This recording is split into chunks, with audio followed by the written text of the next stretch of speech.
Hello दोस्तों, welcome to Sai school. दोस्तों, आज हम पढ़ने जा रहे हैं क्लास नाइन्थ सेल बायोलॉजी का टॉपिक ओस्मोसिस। देखो दोस्तों, कल हमने पढ़ा था प्लाज्मा मेम्ब्रेन के बारे में, उससे पहले हमने पढ़ा था सेल वॉल के बारे में, और सबसे पहले जब हमने चैप्टर स्टार्ट किया था तब हमने पढ़ा था डिस्कवरीज ऑफ सेल के बारे में, कैसे कैसे किस किस साइंटिस्ट का क्या क्या रोल था सेल की डिस्कवरी के बारे में। दोस्तों, ओस्मोसिस आपकी सेल बायोलॉजी का एक बहुत ही इंपॉर्टेंट टॉपिक है और बच्चे इसमें अक्सर कंफ्यूज होते हैं। आज मैं दोस्तों आपको बड़े ही उमदा तरीके से इस टॉपिक को कराऊंगा। बस एक ही रिक्वेस्ट है, इस वीडियो को आप लास्ट तक देखिए और उसके बाद इसके क्वेश्चंस लगा के देखना। एक भी ऐसा क्वेश्चन नहीं होगा जो आप ना कर सकें। चलो करते हैं शुरू। दोस्तों, प्लीज इस चैनल को सब्सक्राइब करिए, मेरी इस वीडियो को लाइक करिए और कमेंट करिए अगर आपको कुछ लगता है कि जो मैंने नहीं बताया और जो मुझे बताना चाहिए था, और कुछ और आपकी एक्सपेक्टेशन है कि सर मैं आप ये लेके आइए, ये कराने में सब कराऊंगा आपको। और प्लीज इस चैनल को सब्सक्राइब करिए, क्योंकि आपके एग्जाम्स में इस चैनल के ऊपर आपको मिलेंगे question answers, MCQs, assertion reason and case studies. चलो करते हैं हम शुरू। क्लास हमारी third of cell biology with osmosis. देखो दोस्तों, सॉरी, क्लास नंबर फोर्थ है ये आपकी। अब ओस्मोसिस क्या होता है? ओस्मोसिस के अंदर देखो मूवमेंट होती है। किसकी मूवमेंट होती है? जनरली हमारे पास सोलवेंट की मूवमेंट कहते हैं। कहां से कहां तक होती है? हाइयर कंसंट्रेशन से। हाइयर कंसंट्रेशन का मतलब क्या होता है बच्चों? उसका अमाउंट सोल्यूट की कंपैरिजन में ज्यादा है। ठीक है। कहां पे जाता है? लोअर कंसंट्रेशन की तरफ वो मूव करता है। सपोज करते हैं दोस्तों, मेरे पास ये मैंने एक बीकर लिया, इसके अंदर मैंने 100 ग्राम वाटर डाला। पहले आप तो देखिए देखिए बच्चों, सॉल्यूशन क्या होता है? सॉल्यूशन किस किस चीजों से मिलकर बनता है? Solute plus solvent. सोल्यूट क्या होता है दोस्तों? जो हमारे पास लेस अमाउंट में होता है, प्लस इसको मिक्स किया जाता है सोलवेंट के अंदर। जैसे सपोज करा जाए, अगर मैंने सोल्टी वाटर बनाना है, ठीक है, तो मैं सोल्यूट क्या डालूंगा इसके अंदर? सोल्ट। और सोलवेंट क्या होगा मेरे पास? ठीक है। अगर मुझे शुगर सॉल्यूशन बनाना है, तो शुगर क्या होगा मेरे पास? सोल्यूट होगा। और सोलवेंट क्या होगा इसके अंदर? वाटर। चलो, अब आपको ये बात अच्छे से क्लियर हो गई होगी। अब मैंने क्या करना है, सपोज करो दोस्तों, एक बीकर लिया,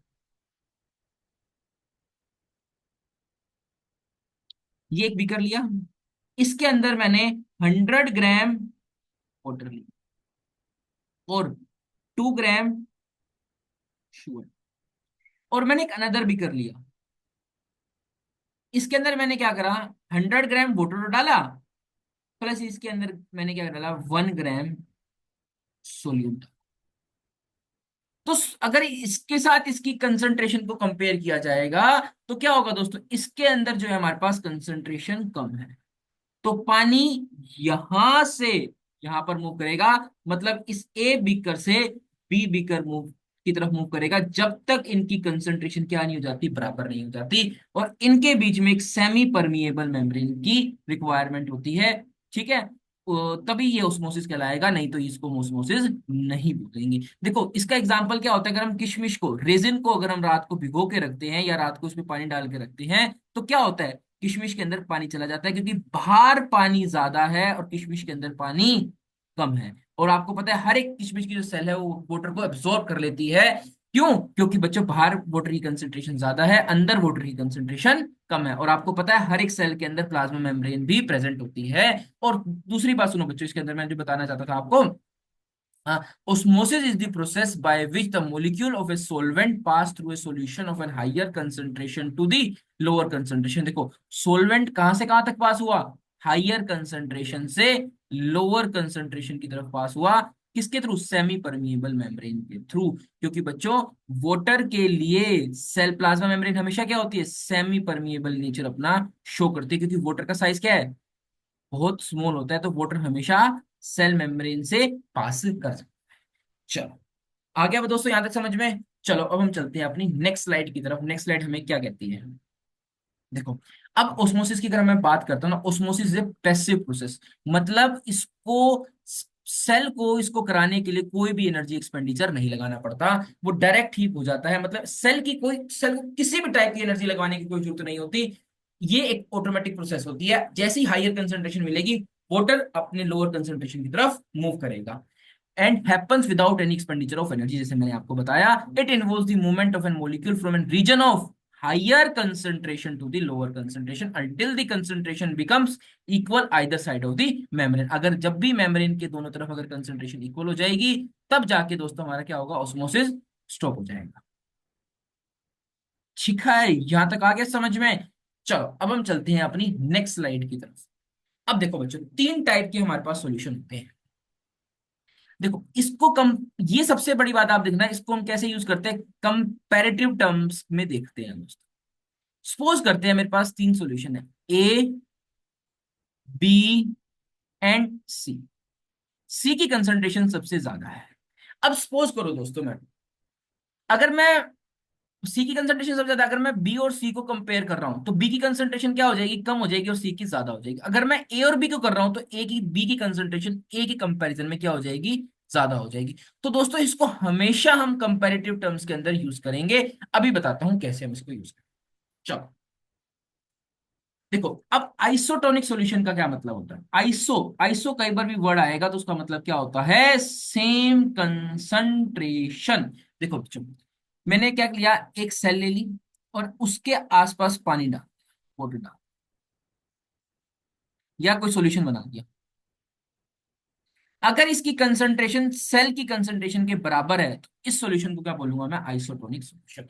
आपको पता है दोस्तों, जो भी जितने भी हमें आईवी फ्लूइड्स लगाए जाते हैं, उसकी कंसंट्रेशन हमारे ब्लड से आइसोटोनिक होनी चाहिए। अगर वो आइसोटोनिक सॉल्यूशन नहीं होगा, अगर हमारे पास इसकी कंसंट्रेशन ज्यादा हुई, ये अगर हाइपोटोनिक हुआ सॉल्यूशन, तो सारा का सारा पानी हमारी सेल्स में चला जाएगा और हमारी सेल्स क्या हो जाएंगी, बस्ट हो जाएंगी, क्योंकि हमारे पास कोई सेल वॉल नहीं है जो उस प्लाज्मा मेम्ब्रेन को या सेल को प्रोटेक्ट कर सके। दैट्स वाई हमें जब भी कोई आईवी लगता है, तो उसकी कंसंट्रेशन को मेजर किया जाता है, उसके बाद ही उसकी पैकिंग करी जाती है, नहीं तो क्या होगा, डेथ हो जाएगी किसी भी पेशेंट की। अब देखो बच्चों, नेक्स्ट पार्ट क्या है हमारे पास, हाइपरटोनिक सॉल्यूशन। हाइपरटोनिक में क्या होता है, हमारे पास सोल्यूट का अमाउंट ज्यादा होगा, सोलवेंट का हमारे पास अमाउंट कम होगा।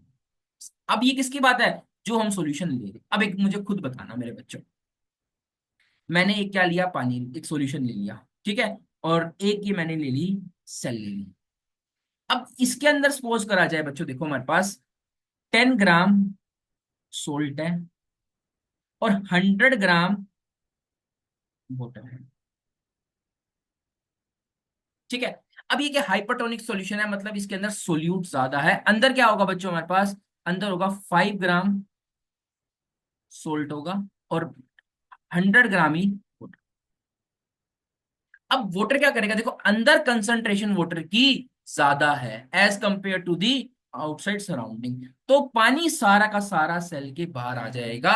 सेल क्या हो जाएगी हमारे पास, फ्लैसिड हो जाएगी। फ्लैसिड का मतलब क्या होता है, सेल हमारे पास ढीली हो जाएगी। सेल अपने क्या कर देगी, देखो सेल वॉल जो है ना, क्या कह सकते हैं, हमारे पास प्लाज्मा मेम्ब्रेन सेल से जो अटैच होती है वो उसको रिलीज कर देगी, ठीक है। फ्लैसिड का मतलब क्या होता है, ढीली ढाली हो जाना, ठीक है। अब देखो ये सेल वॉल थी और ये क्या हो जाएगी, प्लाज्मा मेम्ब्रेन, क्योंकि सारा पानी कहाँ आ चुका है, बाहर आ चुका है,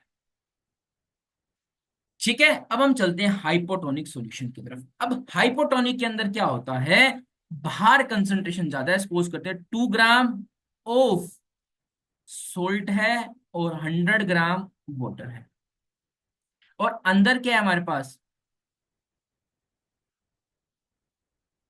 अंदर क्या है हमारे पास, 10 ग्राम सोल्ट है और 100 ग्राम वाटर है। देखो बच्चों, कंसंट्रेशन का टर्म क्या होता है, जैसे फॉर एग्जांपल इसको मैं से कैलकुलेट करेंगे, चलो छोड़ो आप इसको, अभी हम यही करते हैं।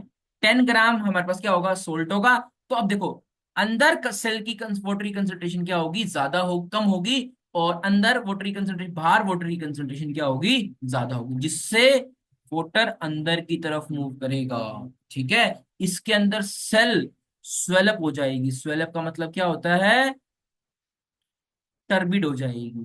टर्बिड का मतलब क्या है, सेल मोटी हो जाएगी, ठीक है। और अगर इसके पास सेल वॉल ना होती, तो सेल क्या हो जाती, फट जाती, बर्स्ट हो जाती। और इसीलिए प्लांट बाहर भी खड़े रह सकते हैं, किसी भी कंडीशन के अंदर सरवाइव कर सकते हैं, क्योंकि उनके पास क्या है, सेल वॉल है हमारे पास। चलो अब हम पढ़ते हैं, isotonic solution is that has a same concentration of an solute both inside and outside of the cell, जिसके अंदर कंसंट्रेशन सेल और सेल के बाहर बराबर होती है। हाइपरटोनिक के अंदर क्या होती है, हाइयर सॉल्यूट, जैसे मैंने अभी आपको बताया था, सॉल्यूट हाइयर होगा किसके कंपैरिजन में, सेल के अंदर के कंटेंट के बारे में। इसीलिए क्या होता है, जो पानी है सेल अब इधर बाहर दे देती है कि भैया कंसंट्रेशन बराबर रहनी चाहिए, ठीक है। चलो outside concentration outside the cell, hypotonic solution is that the higher solute concentration inside. अब हायर सोल्यूट ज्यादा है, अंदर सोल्यूट ज्यादा है, तो क्या होगा, सोलवेंट ऑटोमेटिकली कम हो जाएगा उसकी कंसंट्रेशन। अब सोल्यूट की कंसंट्रेशन कम है तो क्या होगा, हमारे पास बाहर से पानी आएगा अंदर की तरफ, क्योंकि बाहर अंदर क्या है, सोल्यूट ज्यादा है, तो सोलवेंट क्या हो जाएगा, ऑटोमेटिकली कम हो जाएगा। तो बाहर से पानी आएगा उसको, सोलवेंट को शांत करने के लिए। चलो आई होप आपको ये वीडियो समझ में आई होगी। चलो अब दो टर्म्स के बारे में और हम पढ़ेंगे। अब देखो दो चीजें होती हैं, एक तो होती है बच्चों हमारे पास एंडोस्मोसिस। एंडोस्मोसिस का मतलब क्या होता है, जब पानी या सोलवेंट सेल के अंदर जाता है उसको हम क्या बोलते हैं, एंडोस्मोसिस, ठीक है। When the substance is placed in hypotonic solution the solvent molecules move inside the cells, ठीक है। अब इसके अंदर क्या होती है हमारे बच्चों, हमारे पास सेल टर्बिड हो जाती है और अंडर होती है डी, चलो डी प्लाज्मोलिसिस के बारे में हम आपको भी बताता हूँ मैं। This is known as endosmosis. Exo, देखो एंडो का मतलब क्या होता है, अंदर जाना, और एक्सो का मतलब एग्जिट, पानी क्या लेगा, एग्जिट लेगा। When a substance is placed in hypertonic solution the solvent molecule move outside the cell, ठीक है। अब देखो इसके अंदर क्या होगा, सेल से पानी बाहर की तरफ एग्जिट लेगा हमारे पास, क्यों, बाहर हमारे पास क्या है, अंदर सोल्यूट ज्यादा है, सॉरी अंदर क्या होगा हमारे पास, बाहर कब आएगा, जब अंदर हमारे पास सोलवेंट की कंसंट्रेशन ज्यादा होगी as compare to the outside surrounding, ठीक है। अब द सेल्स बिकम फ्लेसिड, अब इसके अंदर सेल क्या हो जाएगी, फ्लेसिड हो जाएगी। फ्लेसिड का मतलब क्या, ढीली ढाली हो जाएगी, प्लाज्मोलाइज्ड हो जाएगी। और डीप्लाज्मोलाइसिस का मतलब क्या होता है, इसका उल्टा, मतलब सेल यहाँ पर क्या करेगी, प्लाज्मा मेम्ब्रेन को रिलीज कर देगी, छोड़ देगी, उसको हम क्या कहते हैं, प्लाज्मोलाइसिस। प्लाज्मोलाइसिस का मतलब क्या होता है, देखो लाइसिस वर्ड अगर कहीं पर भी आएगा उसका मतलब क्या होता है, कटिंग, और प्लाज्मो, प्लाज्मा का कटिंग, मतलब प्लाज्मा कटना शुरू हो जाएगा, डैमेज होना शुरू हो जाएगा। This is known as exosmosis. चलो एक बार मैं आपको क्विक रिवीजन देता हूँ, हमारे पास क्या था, हमारे पास टॉपिक देखो,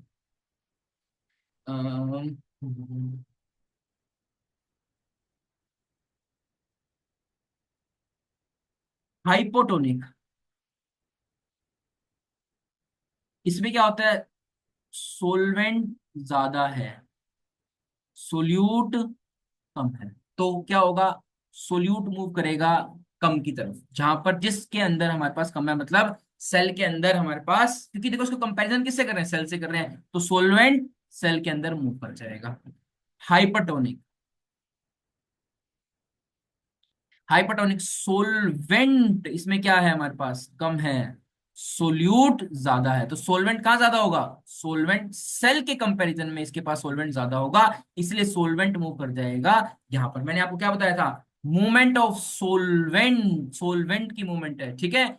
अब आपको समझ में आया कि हाइपोटोनिक में क्या है, सोलवेंट ज्यादा होता है, और ये हमारे कंसंट्रेशन की बात होती है, सेल के, हम सेल से कंपैरिजन करके इसको कंसंट्रेशन बताते हैं, ठीक है। अगर हमारे सॉल्यूशन की सोलवेंट की कंसंट्रेशन ज्यादा है, मतलब हमारे पास पानी ज्यादा है, तब सेल के अंदर पानी मूव करेगा, अगर हमारे पास पानी कम है तो सेल हमें पानी देगा, बस ये लगाते हैं। और आइसोटोनिक के अंदर नेट मूवमेंट जीरो हो जाती है, क्योंकि क्या है, कंसंट्रेशन दोनों तरफ। चलो दोस्तों आज का सेशन यही एंड करते हैं, तो प्लीज इस वीडियो को एंड तक देखना, और मुझे बताना ये आपको वीडियो कैसी लगी, और मुझे ये भी बताना कल आप किस, देखो ये चैप्टर तो एज इट इज चलेगा आगे, आप किस नए टॉपिक्स पे ये वीडियो चाहते हो और कौन से क्वेश्चंस आप करना चाहते हो, पहले एमसीक्यूज, एजर्शन रीजन, जो सा आपका कमेंट आएगा पहले मैं वही करूंगा। चलो आज के लिए इतना ही, बस बेटा बाय आज के लिए, thank you so much for watching.